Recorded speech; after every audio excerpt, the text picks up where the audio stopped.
missiles landed in the economic zone, understandably causing them and all of us grave concern. The People's Liberation Army has now declared 7 restricted zones near Taiwan and say that they will extend a range of military exercises through Monday. These provocative actions are a significant escalation. We've seen how Beijing has attempted to change the status quo on Taiwan for some time.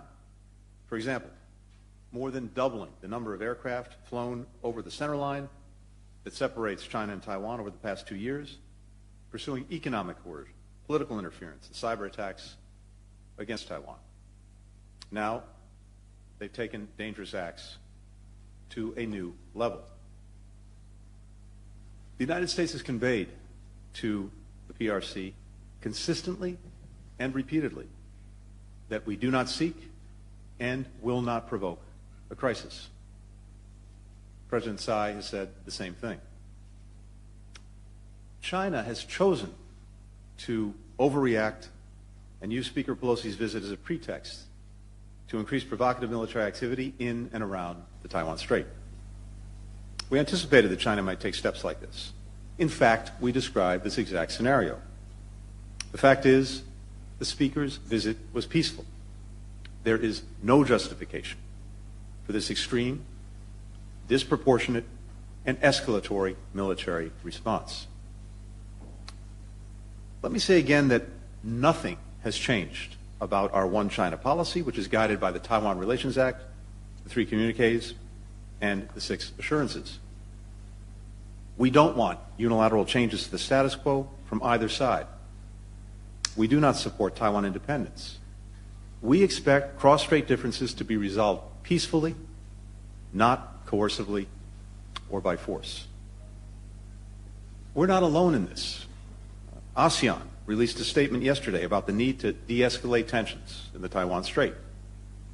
The G7 has rejected Beijing's attempt to coerce and intimidate Taiwan.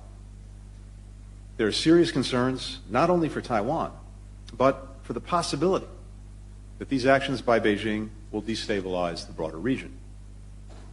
For our part, the United States will not be provoked.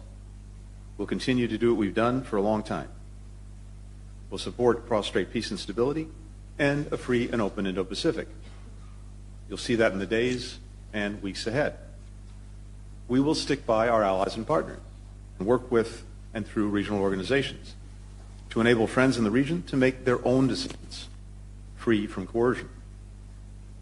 We'll take further steps to demonstrate our commitment to the security of our allies in the region, including Japan. We will fly, sail, and operate wherever international law allows.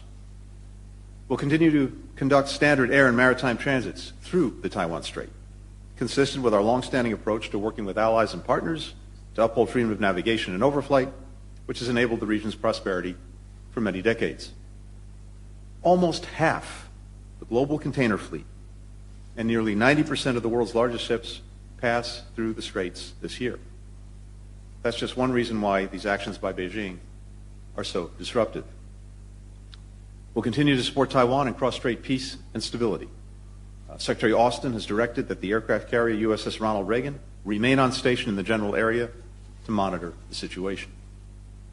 In short, the world will see us continue to support the status quo in the Taiwan Strait and advance our shared goals throughout the Indo-Pacific.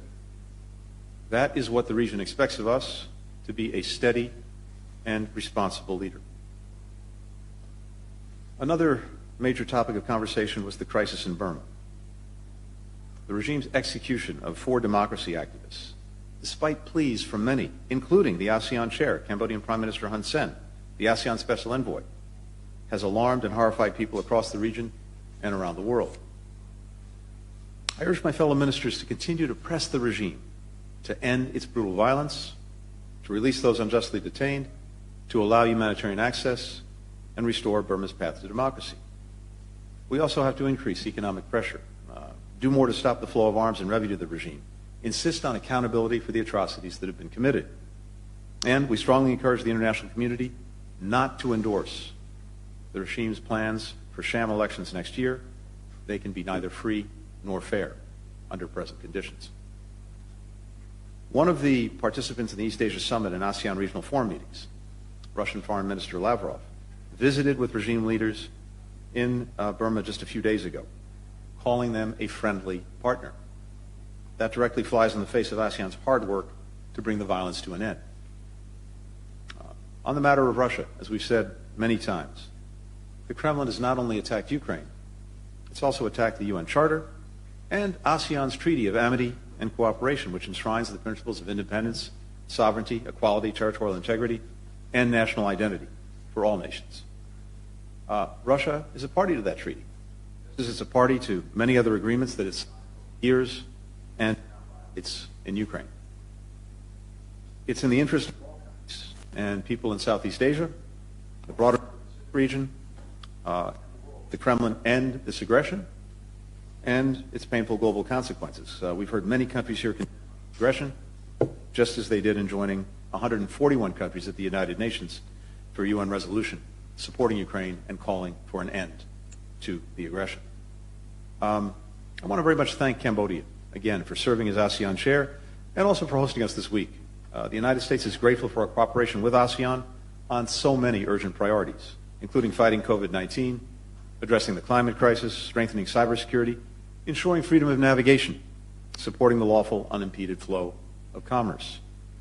We support the central role that ASEAN plays in the region. And now we look forward to the summit in November, where we'll launch the first comprehensive strategic partnership between ASEAN and the United States. A few hours ago, Johannes Abraham, a close advisor to President Biden, was confirmed as our next ambassador to the U.S. mission at ASEAN. He will be an excellent partner for all of our friends in ASEAN. This has been my first visit to Cambodia as Secretary of State. I have to tell you, I've been struck by and deeply appreciate the friendliness, the warmth of the Cambodian people that I've had an opportunity to meet and interact with. And I'm also glad to say thank you in person to our outstanding embassy team, led by Ambassador Patrick Murphy. Yesterday, I had the opportunity to meet with a group of alumni from our Waisili program. That's the Young Southeast Asian Leaders Initiative. I met with farmers and food producers from across Cambodia, who are partners of ours through the global food security program, Feed the Future. In my constructive and candid conversations with Prime Minister Hun Sen and Foreign Minister Prak Sakhonn, we discussed the best way to ensure that all of Cambodia's people enjoy a bright future by protecting democratic rights, preserving Cambodia's independence, pursuing inclusive economic growth. The United States looks forward to deepening our partnership with Cambodia on these fronts and many more. We're grateful for our longstanding friendship with the Cambodian people, and I thank Cambodia again for showing us such warmth and hospitality these past 2 days. With that, happy to take some questions. We'll start with David Brunstrom of Reuters. Thank you very much. Mr. Secretary, I wanted to follow up on your remarks on Taiwan. We've heard from the US side that it's maintained communications with China over the fallout from Speaker Pelosi's visit. Can you tell us how exactly that's been done? We saw Foreign Minister Wang Yi walk out of yesterday's dinner, but he was at the EAS today. Have you had any contact with him at all in Cambodia? And has the United States asked Taiwan to show restraint in response to China's military activity? And one more of you, if I could. We saw you make a point of walking into last night's dinner with Foreign Minister Hayashi. Was that a show of solidarity with Japan after these missiles? Let me start with the last part first. Foreign Minister Hayashi is a good friend and colleague, and sometimes a coincidence is just a coincidence. We happened to be walking in together because we were talking together in advance of the dinner. But irrespective of that, we stand in strong solidarity with our partner and ally, Japan, including with regard to the very dangerous actions that China has taken by firing off these missiles, including 5 that, according to Japan, have landed in its exclusive economic zone. With regard to China more broadly, we have open lines of communication. When I had the opportunity to see Foreign Minister Wang Yi a few weeks ago in Bali, we had a lengthy conversation then about Taiwan.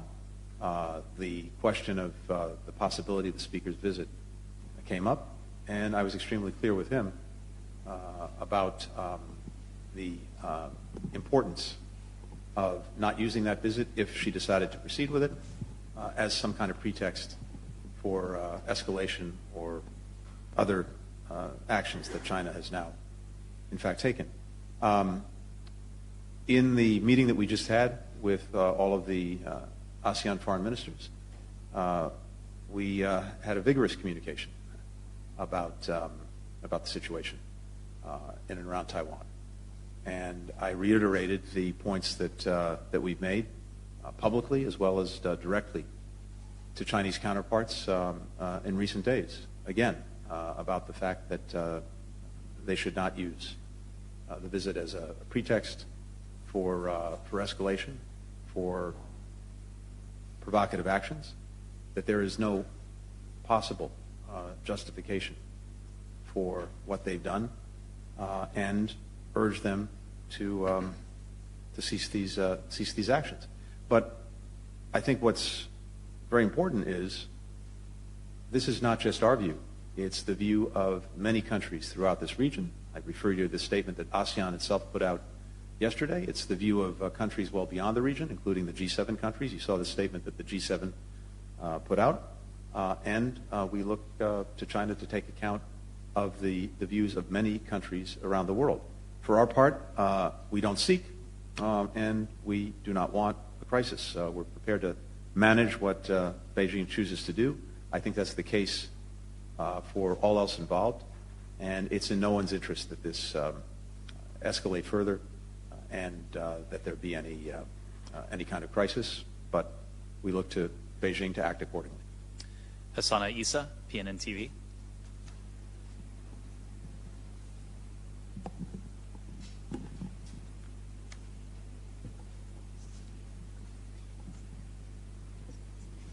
So, good afternoon, sir. I'm Sokeng from VOD Khmer. I have a question and thanks for your remark.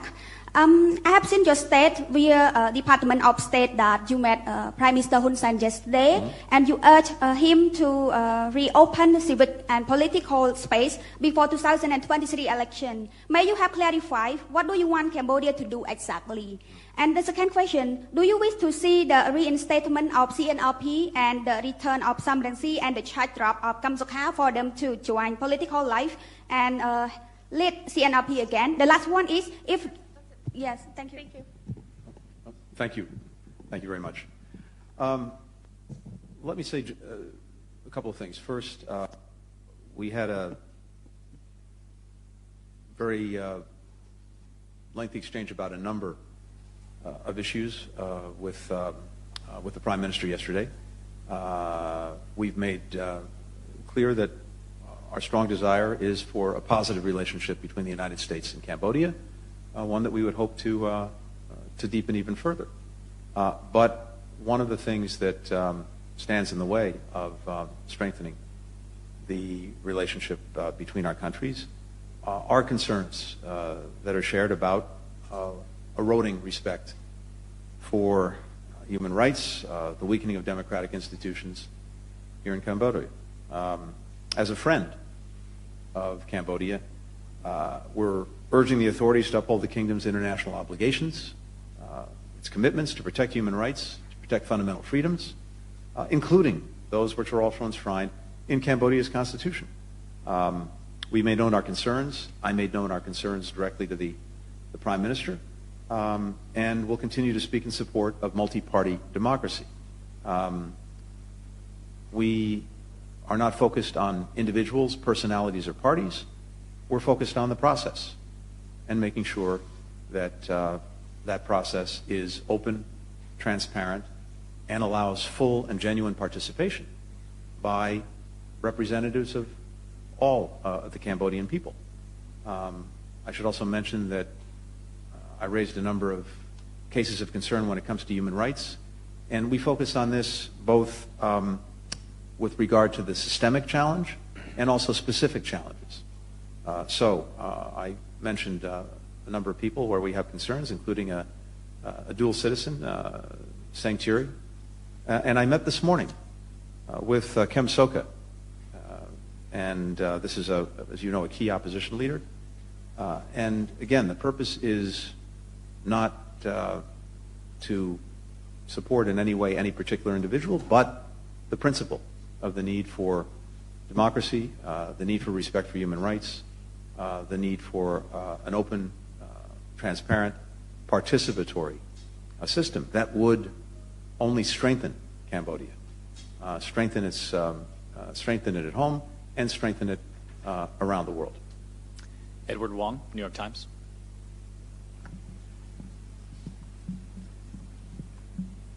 Thank you, Mr. Secretary. You've mentioned several ways in which the U.S. might try and counter some of the aggression that you say you've seen from Beijing. All of these are military counterweights that you've presented. And I think in general there's been a lot of talk from the U.S. government about new military alliances like AUKUS or partnerships, maybe putting more missiles in the region, things like that. Do you think that there's an inevitable spiral going on in the region where militarization on all sides is occurring, which might lead to greater crises? And then what do you say to the widespread criticism that the U.S.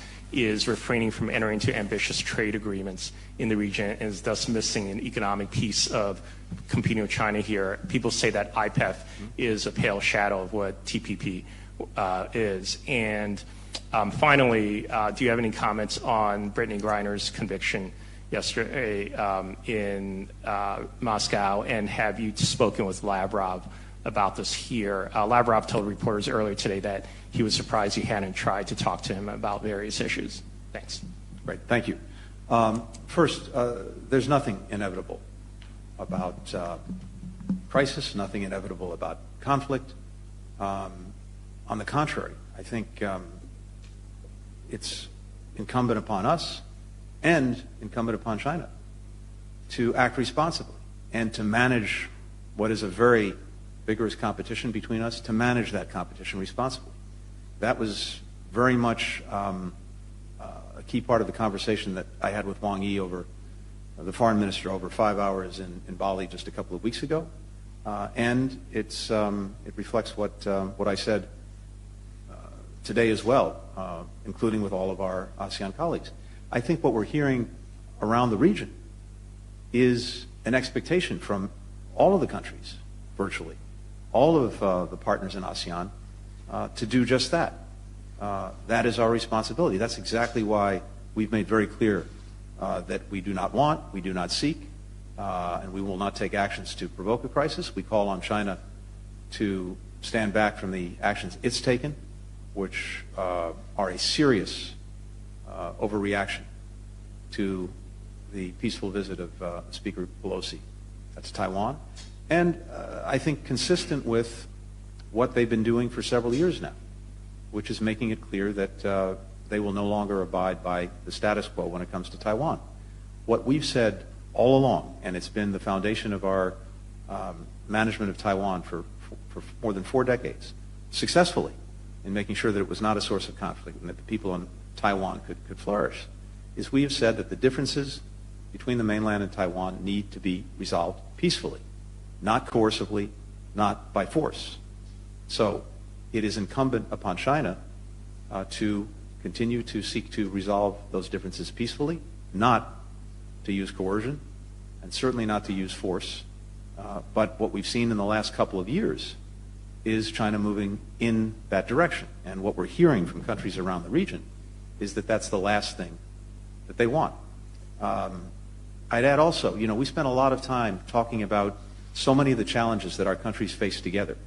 The need, the desire that I think people in all of our countries have to build a sustainable recovery from COVID, to continue to manage global health challenges, to deal with climate change, to pursue the need for an energy transition and new energy infrastructure. These are the kinds of things that our citizens expect us to be working on together. That's what the United States is committed to doing. What we don't seek and what we don't want are efforts by any country, whether it's China with regard to Taiwan or the South China Sea, or Russia in terms of its aggression against Ukraine, to disrupt international peace and security because it's incredibly dangerous. It violates basic principles that undergird relations between countries, for example, sovereignty, territorial integrity, independence, and it takes time, focus, and attention away from the things that our people want us to be working on together. So that was one of the cases that I also made today with the Chinese foreign minister, the Russian foreign minister, and all of our colleagues from ASEAN. With regard to trade, we put forward, as you know, the Indo-Pacific Economic Framework, and it's gotten an extremely positive response from more than a dozen countries that have signed on to be founding members, and it remains an open, inclusive process, and I expect that other countries will join in. And what IPEF, as the acronym goes, focuses on are economic areas that are going to be critical to the 21st century economy. For example, digital trade. For example, secure supply chains. For example, governance, combating corruption, all of which are absolutely vital to trade and investment moving forward. Trade facilitation is also a part of that. The response has been extremely positive, and we're now in the process of really building it together with all of the founding members, shaping the different pillars of the Indo-Pacific Economic Framework. With regard to Brittany Griner and to Paul Whelan, a few things on that. I think first, we've all seen the sentencing, the conviction of Brittany Griner to 9 years in prison, and that further compounds the injustice that's being done to her and her wrongful detention. It puts a spotlight on our very significant concern with Russia's legal system and the Russian government's use of wrongful detentions to advance its own agenda, using individuals as political pawns. The same goes for Paul Whelan. We put forward, as you know, a substantial proposal that Russia should engage with us on. And what Foreign Minister Lavrov said this morning and said publicly is that they are prepared to engage through channels we've established to do just that, and we'll be pursuing that. We'll take a final question from Sarath Sorn, Cambodia.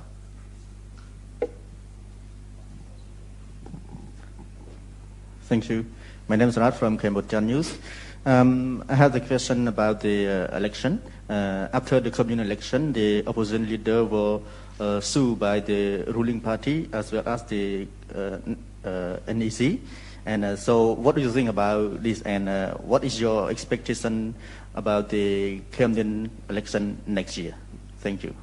Well, one of the things, thank you. One of the things that I shared with the Prime Minister and other Cambodian interlocutors is our expectation, and I think more important, the expectation of the Cambodian people, that elections in Cambodia will be free and fair and genuinely participatory, so that everyone in Cambodia can be represented in the elections and depending on their outcome in governance. Our purpose is not to be for any individual or any party, not at all. As I said earlier, it's about the process, making sure that there is a genuinely democratic process when it comes to Cambodia's elections. That's what we're looking to. That's what I shared with the Prime Minister. Thank you. Thank you, Mr. Secretary. Thanks, everyone.